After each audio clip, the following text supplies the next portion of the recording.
Baik saudara, kita akan masuk dalam firman Tuhan yang akan dibawakan oleh Bapak Pastor Dr. Timothy Roy Kartiko MA PhD dengan tema pada malam hari ini 10 tekad rohani peraih sukses part yang ke-12. Waktu dan tempat saya persilakan Pak. Terima kasih Bapak Handi. Mari kita akan tunduk kepala, kita akan masuk dalam doa. Bapa yang baik dalam sorga, terima kasih kesempatan 2 minggu kemudian dari yang terakhir kami berjumpa di hadirat Tuhan dalam Zoom meeting ini. Kembali kami di hadirat Bapa, biarlah firman yang singkat dan sederhana sebentar ini akan membawa kami pada satu keyakinan dan kekuatan yang luar biasa yang belum pernah kami terima. Engkau berikan kepada kami petang hari ini, ibu-ibu rumah tangga, kakek dan nenek, bapak-bapak kepala rumah tangga, anak-anak muda, pemuda dan pemudi. Tuhan, Engkau akan memberikan pada kami sejarah yang luar biasa melalui 10 tekad ini. Dan hamba percaya kemuliaan-Mu akan menjadi nyata. Please bless us all together, Father, as we gather together before Your throne and give to each one of us in particular Your giving of the Holy Spirit, every gift of the Spirit you give to us, Lord Jesus, in the name of Jesus Christ, hanya di dalam nama Tuhan Yesus Kristus, Juru Selamat dan Penebus kami, dan kita semua mengaminkan. Amin. Para kekasih, kita segera masuk dan bertepatan sekali, hari ini adalah 1 Juli 2024 atau sisa 172 hari di dalam tahun ini. 10 tekad rohani peraih sukses. Saudara, dan ini adalah part yang 22, part yang ke-22, saudara.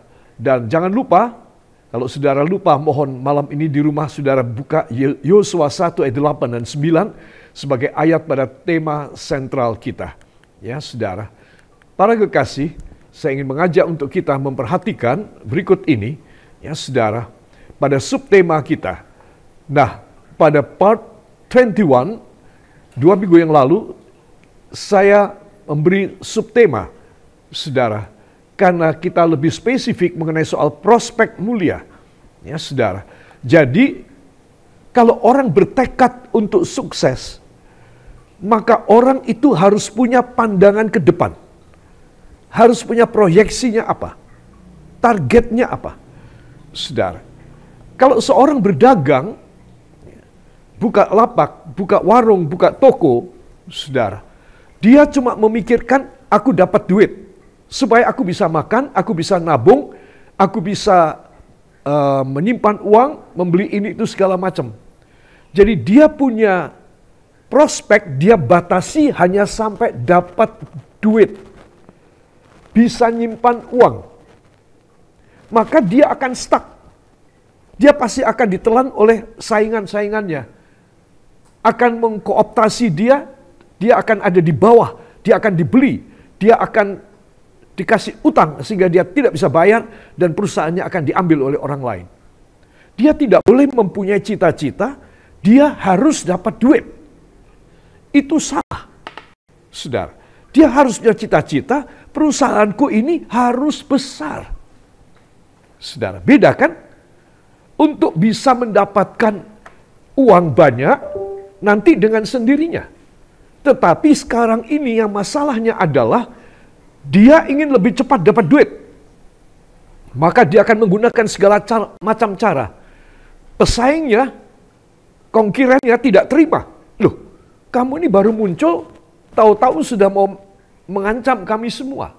Nah, orang-orang para pesaing ini akan menaklukkan dia, maka dia akan mati. Saudara, bagaimana harusnya orang berdagang? Kalau saya memberikan seminar kepada para pebisnis, saudara, maka saya memberitahu orang berdagang, orang bisnis itu mempunyai prospek. Jangan profit saja, tetapi prospek. Nah, dia akan bisa menahan diri, tidak kebakar, tidak bisa diprovokasi oleh saingannya. Saingannya itu pintar, saudara. Kalau kita berdagang, dia ingin membakar hati kita, emosi kita. Sampai kita membuat keputusan harga, keputusan kebijakan yang lain yang ngawur dan salah. Nah, itu saingan kita paling seneng, ya saudara. Itu sebab 10 tekad ini adalah satu pikiran yang panjang, jangka panjang, saudara. Itu sebab pada bagian 21 kemarin, saya memberikan subtema, prospek mulia. Supaya kita lebih terkonsentrasi, kita lebih pada goal kita. Aku harus punya prospek yang mulia. Para pebisnis, prospeknya adalah kejayaan di dalam bisnis mereka. Sampai mereka bisa menyimpan uang banyak. Prospekku sebagai anak Tuhan adalah mulia. Mulia itu berarti sudah disiapkan di dunia ini untuk bisa masuk ke kerajaan Allah. Itu namanya mulia, saudara. Terus kita mempunyai prospek mulia. Sekarang kita akan mempunyai sesuatu fondamen yang kuat, pondasi yang kuat, kemudian dibangun berkat Tuhan yang istimewa buat kita sebagai anak-anaknya. Dan karena kita adalah mempunyai prospek yang mulia, kita siap untuk masuk dalam kerajaan Allah. Katakan amin. Ya, jadi dalam hal ini para kekasih, saya ingin menunjukkan pada saudara, kita tidak berlaga, kita tidak berjuang seperti pebisnis ataupun seperti pendeta-pendeta yang keduniawian, yang mempunyai pikiran cuma uang, jiwa banyak, bagus.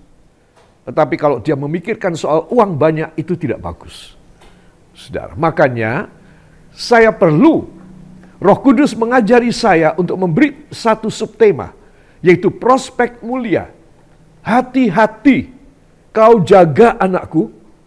Memang tujuanmu bagus, tetapi kamu harus hati-hati karena kamu ada pada jalur prospek mulia, bukan jalur umum. Ya, seperti kalau saudara dari sini ke kota mana yang besar, Surabaya, Malang, Jakarta, Bandung, ya, saudara memakai jalan tol. Saudara membayar, masuk itu harus bayar. Ya, saudara. Nah, dengan maksud apa? Dengan maksud saudara tiba di tujuan lebih lancar, ya, saudara, dan lebih cepat. Nah, itu. Tetapi resikonya juga banyak, saudara. Persaingannya luar biasa, kecepatan tinggi semua, saudara. Kita tidak bisa berhenti di pinggir jalan tol. Kita akan dimarahin oleh petugas daripada lalu lintas jalan tol. Kita disuruh cepat berangkat, kita tidak boleh seenaknya kita berhenti, tidak boleh. Kamu kalau mau berhenti di rest area tidak boleh di pinggir sini. Nah, kalau ada kerusakan, nah kita harus keluarkan biaya lebih banyak. Kita harus panggil mobil derek, tidak boleh sembarang mobil derek, harus mobil derek dari jalan tol. Ya, saudara, ini contoh. Tetapi prospek mulia, saudara, itu sebetulnya tidak mengeluarkan ongkos bagi saya dan bagi saudara. Cuma kita diminta taat saja. Semua katakan, saya diminta ketaatan saya. Ya, 1, 2. Saya diminta ketaatan saya demi prospek mulia saya. Ya, yang mau beri tepuk tangan buat Tuhan. Nah, jadi poinnya saya sudah dapat ya, saudara sudah dapat. Untuk prospek mulia, ketaatan nomor 1. Ya, saudara, itu sebab prospek mulia hanya bagi mereka yang adalah domba yang baik. Nah, sekarang saya akan masuk mengenai soal domba yang baik. Karena ini penting sekali ya. Prospek menurut Kamus Besar Bahasa Indonesia, KBBI, adalah peluang dan harapan, pemandangan ke depan, memberi pengharapan, suatu harapan yang baik, kemungkinan-kemungkinan. Ya, jadi inilah definisi dari prospek. Kata prospek ini artinya itu. Ini rohaninya indah, saudara. Ya. Nah, sehingga dengan unsur-unsur tersebut ada potensi yang memberi dampak positif dan keberuntungan buat kita. Orang duniawi, pedagang, pebisnis, politikus, teknokrat, ya, para ekonom, ya, semua orang itu kalau bertindak dengan prospek, itu definisi di atas itu, mereka kemungkinan besar berhasil, saudara. kemungkinan besar mereka bisa konsentrasi dan mereka berhasil. Hanya karena satu kata ini, prospek. Apalagi saya dan Anda sebagai hamba Tuhan, sebagai jemaat Tuhan, domba-domba Tuhan, kita menjadi domba yang baik, maka Tuhan memberkati prospek ini tidak pada definisi duniawi saja, dan jasmaniah, lahiriah, materialis saja, tetapi Tuhan memberikan pada kita target rohani. Ya, saudara, menjadi mempelai Kristus yang sempurna. Ya, katakan menjadi mempelai Kristus. Saya harus menjadi mempelai Kristus dan disempurnakan. Yang percaya beri tepuk tangan bagi dia. Saudara, prospek saya dan Anda ini adalah memberi kesempatan Allah Roh Kudus dan Firman membentuk kita orang. Kita harus bisa dibentuk oleh Tuhan. Saya yakin setiap kali saudara ikut dalam Bible study dari Zoom meeting GKG ini, saudara itu minggu demi minggu dibentuk oleh Tuhan. Kuasa Tuhan itu menguasai hidup saudara dan saya. Karena kita menerima firman. Orang yang menerima firman, menerima kuasa. Sehingga dengan kuasa dari Allah, dia ditutup bungkus. Dia dibungkus, dia di cover sama sekali. Sehingga tujuan daripada firman terjadi dalam hidup dia. Saya yakin selama saudara mengikuti Bible study ini, saudara makin diberkati keuangan saudara, materi saudara, ya, peluang-peluang, pembukaan pintu dan pembukaan jalan, pasti saudara terima. Dan saudara harus mengetahui bahwa inilah maksudnya. Semua orang yang belajar firman punya prospek ilahi. Ya, katakan prospek ilahi bagi saya. Malam ini saya menerima lebih banyak. Beri tepuk tangan bagi dia. Haleluya. Yesaya 48 ayat 18. Ya, saudara, mari kita akan buka Alkitab kita. Mohon seorang saudara yang sudah mendapatkan untuk membacakan kitab Nabi Yesaya pasal yang ke-48 ayat yang ke-18. Yesaya 48 ayat 18. Sekiranya engkau memperhatikan perintah-perintahku, maka damai sejahteramu akan seperti sungai yang tidak pernah kering. Dan kebahagiaanmu akan terus berlimpah seperti gelombang-gelombang laut yang tidak pernah berhenti. Amin. Amin. Terima kasih Ibu Titi. Sekiranya engkau memperhatikan perintah-perintahku, kata Tuhan. Kata sekiranya adalah kita bisa iya, kita bisa tidak. Itu sebab sekiranya kalau kamu memperhatikan perintah-perintah firmanku, firman Tuhan, sabda Tuhan, maka kebahagiaanmu, damai sejahteramu, keberhasilanmu, semuanya itu akan melimpah seperti sungai yang tidak pernah kering, seperti gelombang laut yang tidak pernah berhenti. Saudara, artinya saya dan Anda akan selalu menerima jaminan dari Tuhan. Sehingga kita selalu bahagia, kita selalu sukses, kita selalu sehat, kita selalu diberkati. Semua peluang yang baik Tuhan buka di depan saya, buka di depan saudara. Nah, ini keistimewaan dari orang yang mempunyai prospek mulia. Tidak akan pernah bisa dihentikan. Jadi kalau selama ini saya dan saudara mencari uang, kita berbisnis, kita jualan online ataupun jualan offline, kita berusaha, kita memproduksi, kita menjual jasa, dan sering terjadi kemacetan-kemacetan, maka saudara mesti tahu, berarti Yesaya 48 ayat 18 belum terjadi padaku. Gimana ya caranya ya?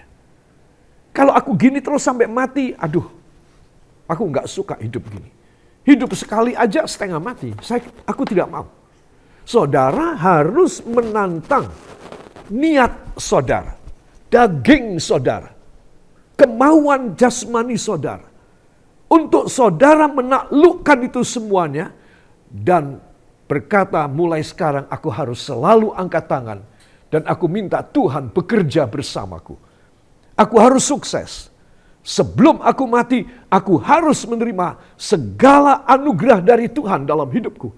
Sudah waktunya aku berhenti dari penderitaan. Sudah waktunya aku berhenti dari menangis. Sudah waktunya aku berhenti dari semua keberatan. Sekarang waktuku untuk aku menerima prospek ilahi yang mulia di depanku, yang akan membawa aku masuk dalam kerajaan Bapa di sorga.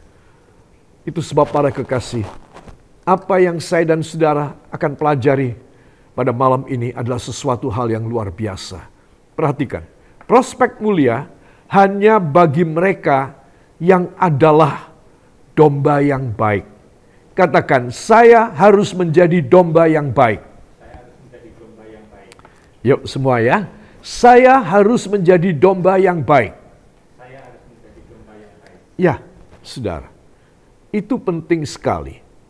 Saya menganjurkan ya para bapak dan ibu gembala untuk mendorong domba-dombanya jemaatnya kadang-kadang sering-sering mengulangi perkataan khotbah. Jadi bapak dan ibu minta pada jemaat yang hadir, ayo ulangi kata-kata saya. Kenapa? Kalau mereka cuma statif diam aja, di gereja cuma dengar saja, mereka tidak ada respons. Orang yang tidak ada respons, itu otaknya berhenti. Itu sebab ajak mereka mengulangi perkataan kita yang khotbah ini, sepenggal, dua penggal, tiga penggal. Supaya apa? Supaya mereka otaknya jalan. Kalau otaknya jalan, mereka bisa nampung itu firman.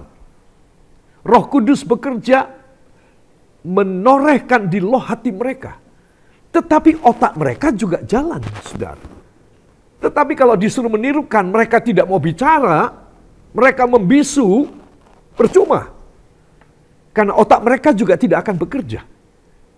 Otak mereka baru bekerja kalau mulut mereka bergerak.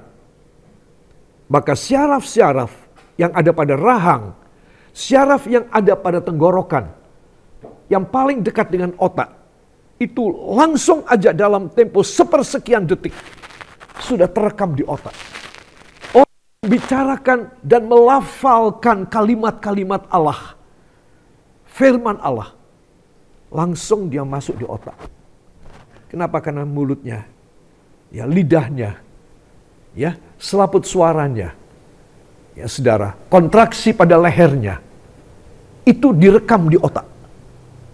Saudara, itu sebab para gembala saya mohon mulai sekarang sering-sering ajak jemaat mengulangi kata-kata Anda. Karena itu bagus sekali. Ya, itu membawa berkat luar biasa. Para kekasih, nah saya kembali pada pokok kita. Prospek mulia hanya bagi mereka yang adalah domba yang baik. Ya saudara, berprospek mulia jadikan saksi Kristus. Jadi saya dan saudara ini dengan niat kita untuk mempunyai prospek yang mulia, saudara, maka kita dijadikan saksi Kristus dan tanda ajaib. Senang loh saudara, senang. Ya kalau saya dan Anda ketika kita masih muda, dari sekian ratus murid di SMP kita atau di SMA kita, ya kita dipilih untuk menjadi ya duta daripada sekolah kita, katakan, atau duta dari apalah kegiatan apa sosial apa. Wah, maka kita akan menerima banyak sponsor, kita akan menerima banyak penghargaan. Demikian juga kalau kita menjadi saksi Kristus, kita sewajarnya. Semua katakan, saya sewajarnya menerima kemuliaan Bapa. Nah ini, kenapa saya tidak dipermuliakan? Kenapa doa saya lama tidak dikabulkan? Jangan-jangan karena memang saya tidak menjadi saksi Kristus. Jadi kalau saya dan saudara ingin kita dimuliakan, menjadi tanda ajaib, jadilah saksi Kristus. Kalau kita menjadi saksi Kristus, maka Kristus akan menjadikan kita gak main-main, benar-benar dia demonstratif, benar-benar dia show off. Ini anakku ini, dia mau jadi saksiku. Aku akan mencurai dia dengan kuasa. Aku akan mencurai dengan dia dengan segala fasilitas. Aku mencurai dia dengan segala macam berkat keuangan. Saudara, karena dia menjadi saksi. Aku tidak mau punya saksi yang miskin. Tidak mau aku. Aku tidak mau memilih orang yang tidak ada sesuatu kegiatan. Tidak mempunyai hubungan yang baik dengan aku. Tidak mempunyai satu kapasitas. Aku tidak mau pakai. Dulu saya itu orangnya bicaranya gagap, saudara. Papi saya, almarhum. Beliau itu orang yang pintar. Apa buktinya? Di kota kami di Madiun, untuk atlet-atlet catur, skak, maupun atlet-atlet, apa satunya lagi yang pakai kartu itu apa namanya? Bridge. Untuk pertandingan bridge itu otak loh, saudara. Ya, memang bentuknya kartu tetapi otak. Itu papi saya selalu masuk. IQ-nya tinggi. Papi saya. Sayang anak-anaknya tidak ada sepintar beliau. Ya, saudara. Nah, papi saya itu gagap kalau bicara. Jadi, dari beberapa anak, saya anak nomor 1, itu kalau bicara juga gagap, saudara. Pendek kata saya itu untuk menjadi seorang pengkhotbah, itu no way sama sekali. Itu impossible sama sekali. Jadi saya tidak punya cita-cita menjadi pendeta. Pendeta itu adalah mulut. Ya, kalau mulutnya tidak bagus, nggak bisa jadi pendeta. Harus pintar bicara. Saya tidak pintar. Tetapi saudara, karena Tuhan melihat niat saya, dia memanggil saya. Dia memberi kepada saya kemampuan. Sampai saya sembuh dari gagap saya. Itu ajaib. Itu mujizat. Saudara, ketika saya masuk dalam baptisan, 2 macam penyakit ini hilang dari hidup saya. 1, gagap. Ya, stuttering. Dan 2, polip pada hidung saya. Saya dibaptis umur 15 tahun. Umur 15 tahun saya mengalami 2 mujizat besar yang mengubah sejarah hidup saya. Coba saudara bayangkan. Kalau seorang Timothy Roy tidak dirubah oleh Tuhan, bagaimana? Saya tidak bisa jadi saksi. Saya harus dirubah lebih dulu. Saya harus mengalami mujizat lebih dulu dalam hidup saya. Kalau ibu dan bapak, kakek dan nenek, anak-anakku yang masih muda dan remaja, kita semua mau dijadikan saksi Tuhan, maka Tuhan pasti akan memberi kemampuan kepada kita. If any one of us that we are wanting to be a good witness or to testimony to others as a good witness of God, then He will provide to us and He will renew us, memperbarui kita. He will rehabilitate us. Dia akan merehabilitasi kita supaya kita layak, so that we are worthy to become His witness. And after that, He will provide everything and He will finance everything in our life because we are His witness. We are the testimony, the living testimony of His words and His commandment. Itu sebab kalau seorang mau menyerahkan diri kepada Tuhan, Tuhan yang ambil alih kelemahan saya, kelemahan saudara, kebodohan saya, kebodohan saudara, semua akan diambil oleh Tuhan. Dan Tuhan akan ganti kita dengan segala yang kita belum pernah bisa lakukan. Maulah menjadi saksi Kristus. Jangan malu menjadi saksi Kristus. Kita semua ada berapa banyak orang yang hadir di sini, saya tidak tahu. Tetapi kalau kita mempunyai satu kerinduan, dan kita menyerahkan hidup kita dan berkata, Tuhan pakai hamba-Mu, supaya hamba boleh menjadi saksi-Mu, maka Bapa di sorga jatuh hati kepada saudara. Dan dia pasti memberkati saudara luar biasa. Dia mengubah penyakit-penyakit saudara, kelemahan-kelemahan saudara, kekurangan uang saudara, maafkan saya, ketidakmampuan saudara, kemalasan kita orang untuk bekerja buat Tuhan, cabut semua sama Tuhan, cabut semua. Tuhan tidak bisa pakai orang malas, tidak bisa. Tuhan hanya mau pakai orang yang rajin, orang yang sungguh-sungguh, yang banting tulang, rela banting tulang, yang tidak tahu malu untuk Tuhan. Itu Tuhan mau pakai. Sekarang Tuhan memberikan tawaran kepada kita. Jadilah saksi yang mempunyai prospek. Yaitu apa prospek kita sebagai saksi Kristus? Tanda ajaib. Katakan, prospek saya, bila saya mau dipakai Tuhan, adalah saya menjadi tanda ajaib. Beri tepuk tangan bagi dia. Each one of us that we want to surrender our life to become a good sacrifice, a living sacrifice for God, then God will provide us. Each one of us in particular, every one of us will receive from God. What is? It is sign of wonders, tanda ajaib. So that our life, ourselves, kita sendiri akan menjadi tanda ajaib, sign of wonders. Yaitu artinya apa? Kita ini tandanya keajaiban-keajaiban Tuhan. Saudara, saya pernah bersaksi kepada saudara, setelah Tuhan memanggil Pastor Syahini istri saya, setelah itu pada beberapa bulan beruntun itu, saya mengalami sign of wonders.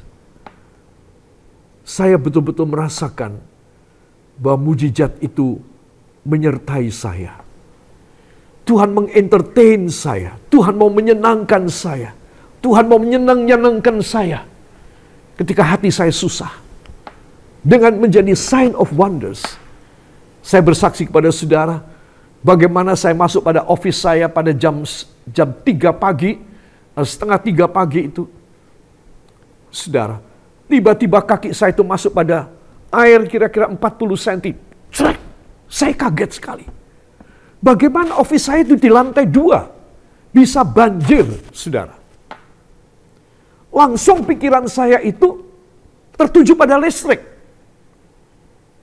Karena di office saya di bawah itulah CPU komputer saya ada. Kemudian ada beberapa alat-alat listrik di sana.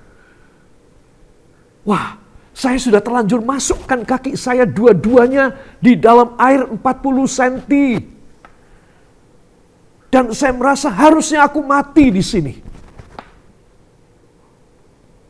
Saudara, itu luar biasa. Itu luar biasa. Saya masih bisa menyalakan listrik, lampu. Saudara. Tetapi saya tidak mati. Saya langsung lari keluar. Dan saya mengangkat tangan pada Tuhan. Saudara, tidak mungkin aliran listrik tidak ada pada air tersebut. Tidak mungkin. Kemudian Tuhan menyelamatkan saya. Sungguh-sungguh itu keajaiban. Ketika saya pulang bertugas dari Semarang,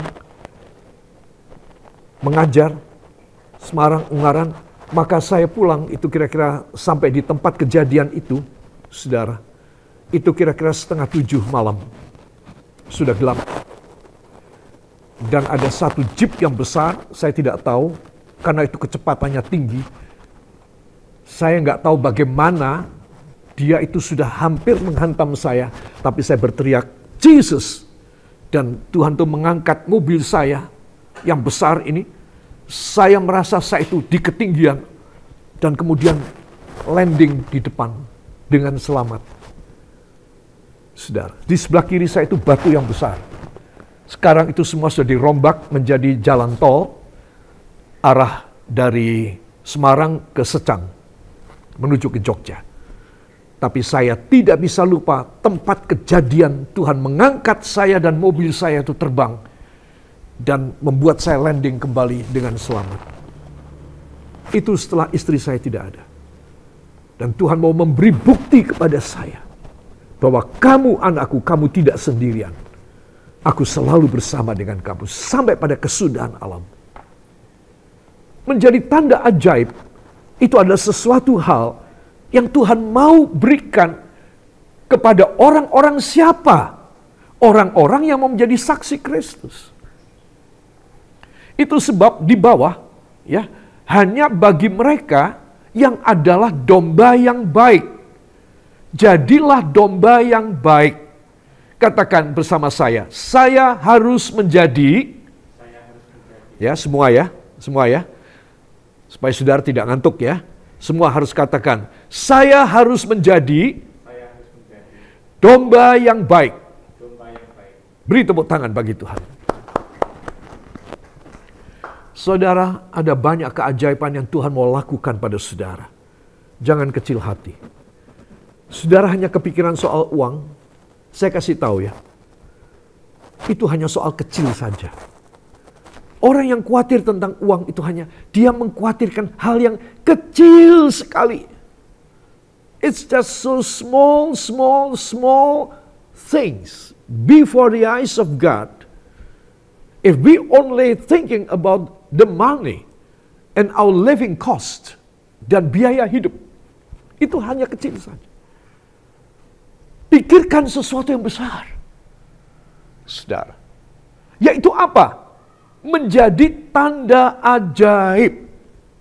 Kalau kita menjadi tanda ajaib, maka kita akan betul-betul efektif dalam membawa orang-orang. Kita akan berhasil memenangkan jiwa-jiwa untuk datang kepada Kristus. Saudara mau demikian? Itu sebab para kekasih dalam Mazmur 71 ayat 7 dan 8. Mari kita akan membaca. Salah seorang saudara tolong bacakan buat kita. Kitab Mazmur pasal yang ke-71 ayat 7 dan ayat yang ke-8. Mazmur 71 ayat 7 sampai 8. Bagi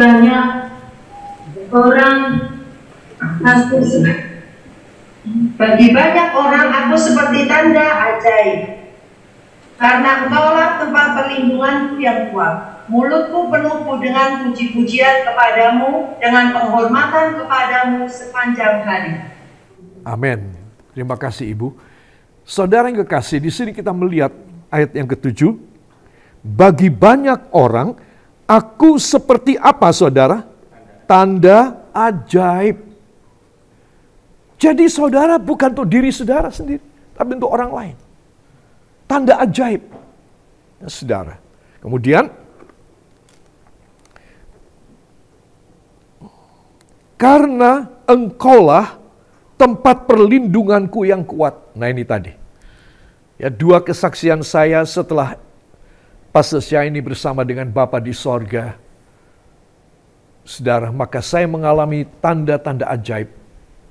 Itu sebagai satu bukti bahwa dia mau memberitahu saya, kamu gak boleh kecil hati.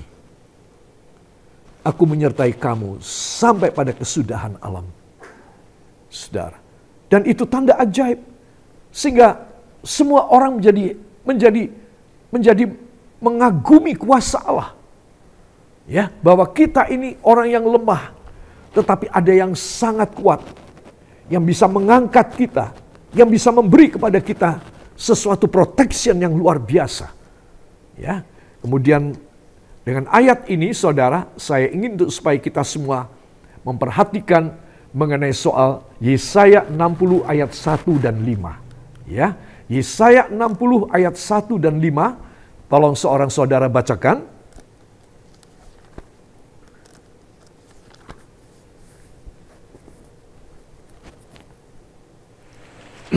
Yesaya 60 ayat 1 dan 5. Bangkitlah menjadi teranglah, sebab terangmu datang, dan kemuliaan Tuhan terbit atasmu. Ayat 5. Pada waktu itu engkau akan heran melihat dan berseri-seri, engkau akan tercengang dan akan berbesar hati, sebab kelimpahan dari seberang laut akan beralih kepadamu, dan kekayaan bangsa-bangsa akan datang kepadamu. Amin. Amin. Terima kasih Bapak Sukardia. Ya, terima kasih. Para kekasih, apa yang kita baca dari Yesaya 60 ayat 1. Ya. Bangkitlah, menjadi teranglah. Ini artinya jadilah saksi. Kamu nggak boleh males. Kamu nggak boleh hanya tidur-tiduran aja. Kamu hanya mau di belakang aja, di garis belakang. Aku nggak bisa pakai orang di garis belakang. Aku cuma bisa pakai orang yang berani di garis depan. Ya sudah. Jangan jadi anggota jemaat atau hamba-hamba Tuhan yang males. Yang mau di garis belakang saja. Nggak kepake. Saya bilang tidak kepake. Tanggung deh. Mau jadi hamba Tuhan tanggung buat apa? Itu sebab saya ingin kita semuanya anggota GKG ini berani di garis depan. Aku akan menjadi pelopor bagi pekerjaan Tuhan, bagi kemajuan pekerjaan Tuhan. Aku nggak mau di garis belakang. Aku harus ada di garis depan. Amin. Yang mau beri tepuk tangan buat Tuhan. Nah, dari ayat ini saudara kita menyimpulkan ada 2 poin besar. Ya, ada 2 pemikiran besar.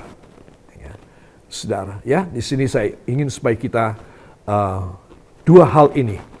There are 2 main purpose of God from the Isaiah 60 verse 1 and 5. The first one, the depression of the darkness of this world. Depresi kegelapan dunia.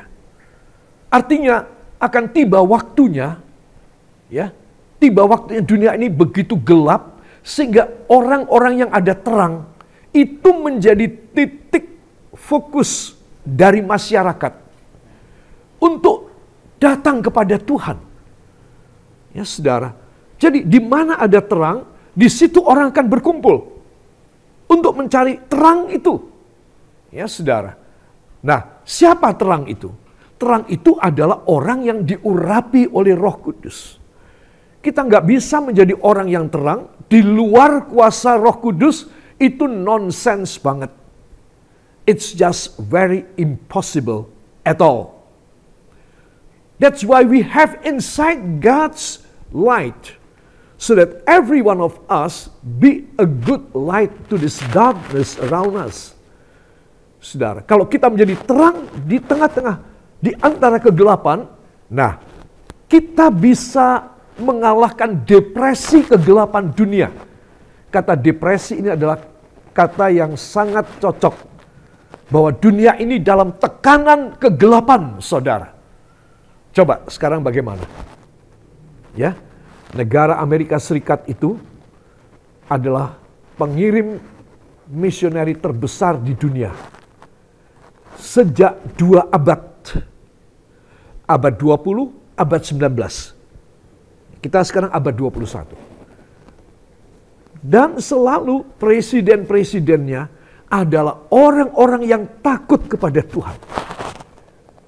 Terakhir presiden yang turun yaitu Donald Trump adalah seorang presiden yang sangat rohani. Lepas dari masa lalu ya. Lepas dari masa lalu. Kita tidak boleh menyalahkan orang karena terus kita pikirkan masa lalunya kayak apa. Kita dosa loh saudara ya. Jangan suka menghakimi orang dari masa lalu mereka. Oke, itu dosa. Jadi Donald Trump adalah seorang bintang film. Penyuka wanita. Kalau saya boleh bilang. Tetapi ketika dia menjabat menjadi presiden Amerika Serikat, saudara, dia itu menunjukkan kesungguhan hati kerohaniannya. Dia mau tradisi presiden-presiden yang rohani sebelum dia. Setiap pagi selalu doa pagi sebelum memulai dia masuk ke kantor dia, maka dia mengadakan persekutuan doa dengan orang-orang dekat dia, dan kebanyakan memanggil pendeta yang terkenal di Amerika. Kalau dahulu evangelis Billy Graham itu pendetanya dari presiden Amerika. Saben pagi doa pagi, membaca Alkitab, berdiskusi Alkitab sampai 1,5 jam. Setelah itu minum teh dan mulai kerja. Tetapi sekarang sudah tidak. Presiden terakhir Amerika, ya saudara, sudah tidak lagi mengadakan persekutuan doa di Oval House ataupun di White House. Ya, tidak ada lagi. Itu sebab kita melihat keadaan Amerika kayak apa sekarang, ya. Nah, saudara, jadi di sini ternyata kelihatan sekali orang yang rohani membawa dampak terang pada seluruh bangsa loh, saudara. Apalagi kedudukan dia tinggi banget, paling tinggi. Kalau dia terang, maka seluruh negara terang. Ekonominya baik, ya tidak ada kekacauan macam-macam. Itu sebab saya tulis depresi kegelapan. Ini depresi kegelapan ini adalah kalimat politik diplomatik. Ya, jadi kita harus menjadi terang supaya orang-orang banyak datang kepada Tuhan. Amin. Halo, amin. Ibu itu satu terang. Ibu satu terang bagi rumah tangga yang belum bertobat. Oh, jangan khawatir ibu. Ibu pasti bisa mempertobatkan seluruh rumah tangga ibu. Yang percaya beri tepuk tangan buat Tuhan. Tetapi kalau tidak ada satu orang terang, ibu atau bapak atau anak muda, nggak ada di dalam keluarga ini, seluruh keluarga di dalam kegelapan ancaman neraka. Ini tidak main-main, saudara. Itu sebab prospek mulia, jadikan saksi Kristus, kita menjadi tanda ajaib dari Tuhan. Amin. Nah, inilah menjadi kehendak Tuhan. Ya. Kemudian pemikiran kedua adalah karena kau terang dunia, maka Allah beri kelimpahan dari seberang laut. 2 minggu lagi saya akan menjelaskan ini. Ini penting sekali. Kelimpahan dari seberang laut ini apa maksudnya? Ya, oh itu dari Singapura nanti akan datang ya. Oh dari Malaysia akan datang. Oh dari Taiwan, dari Australia. Ya, nanti saya akan jelaskan 2 minggu lagi. Tapi saya akan tutup dengan sesuatu hal yang penting sekali. Saudara,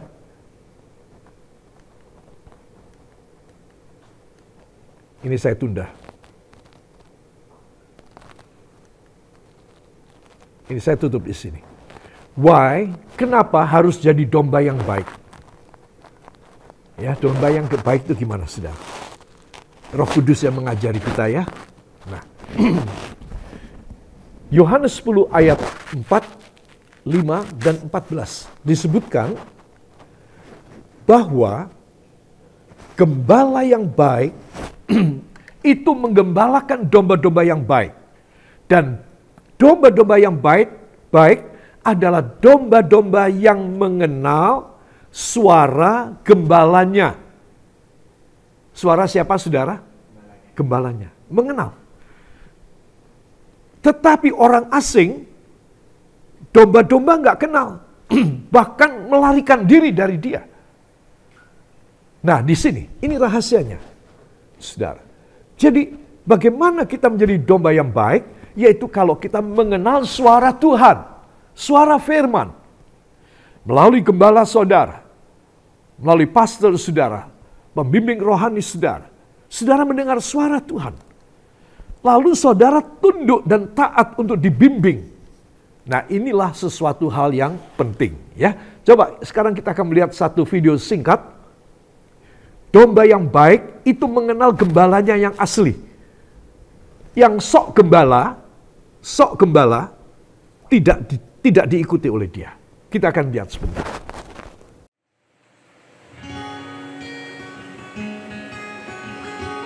Penunggu pintu gerbang akan membukakan pintu bagi gembala yang baik ini. Ada orang yang mencoba meniru gembala, tapi domba-domba tidak ada yang mau ikut. Tes yang kedua.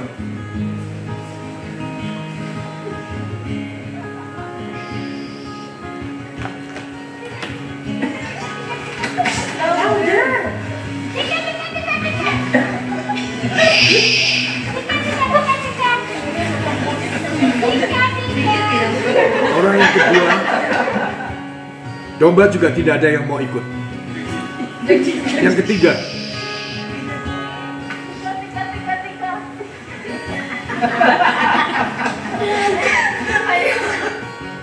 sekarang gembala yang asli.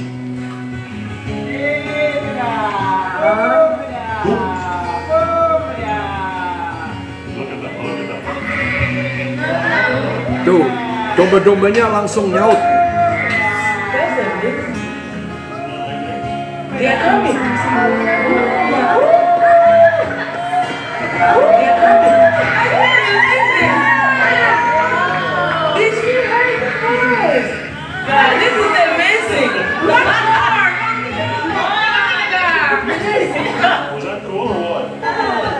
Nah, saudara, terbukti ya, kalau gembalanya yang asli, itu domba akan ikut. Tetapi yang cuma gembala-gembalaan, tidak ada yang mau ikut. Nah, itu sebab ini ciri khas dari domba yang baik, jemaat yang baik. Adalah jemaat yang taat dan dengar-dengaran pada suara Tuhan. Amin. Nah, inilah domba yang akan mendapatkan padang rumput yang hijau dan air yang segar. Nah, jadi kalau kita ingin diberkati, kita ingin mendapatkan segala jaminan dari Tuhan, maka saya dan saudara tidak bisa tidak, kita harus suka dengar-dengaran kepada suara Roh Kudus dan kepada suara firman Tuhan. Yang mau beri tepuk tangan bagi dia. Itu sebab sebentar kita akan berpisah untuk 2 minggu. Saya berharap apa yang saya sampaikan ini boleh benar-benar dalam 2 minggu ini, rentang 2 minggu ini 14 hari, Tuhan akan menyatakan kuasanya, kemurahannya. Apa yang saya sampaikan akan menjadi kenyataan dalam hidup saudara. Dan tidak ada yang mustahil bagi saudara. Ya, itu sebab saya ingin kita semua masuk di dalam pengurapan minyak. Sebelum nanti Ibu Ketua Sinode akan memimpin kita dalam perjamuan kudus. Tolong siapkan minyak urapan saudara. Supaya firman ini disegel, dimeterai oleh pengurapan minyak. Siapkan semuanya. Dan angkat dengan tangan kanan saudara. Taruh tangan kiri pada jantung saudara. Dan mari ikuti doa saya. Ya Allah Roh Kudus, malam hari ini, hamba mohon belas kasih-Mu mengubah hidup hamba. Jadikan hamba domba yang baik, yang dengar-dengaran akan suara firman-Mu. Sekarang urapilah hamba dengan minyak yang biasa ini. Ketika ini menyentuh dahi hamba, maka minyak ini menjadi minyak urapan. Dalam nama Yesus. Sebut dalam nama Yesus. Sekali lagi, dalam nama Yesus. Silahkan dioles pada dahi saudara. Aku diurapi. Roh Kudus masuk di dalam hidupku. Aku menjadi ciptaan yang baru. Saksi Kristus. Tanda ajaib bagi banyak orang. Dalam nama Yesus. Kehidupan Yesus masuk di dalam hidupku. Aku diberkati, dikuduskan, dipakai oleh Tuhan menjadi alat kebenarannya. Kuasa-kuasa iblis aku hancurkan dalam nama Yesus. Angkat 2 tangan saudara, ucapkan terima kasih kepadanya. Terima kasih Bapa. Semua katakan dengan suara saudara. Terima kasih Bapa. Terima kasih Yesus. Terima kasih Roh Kudus. Terima kasih Bapa karena Engkau mengizinkan hamba bersama dengan para kekasih bersekutu di dalam firman. Berkati semua yang telah menerima firman dan pengurapan ini hanya di dalam nama Tuhan Yesus Kristus, Juru Selamat dan Penebus kami. Dan kita semua mengaminkan. Amin. Tuhan memberkati.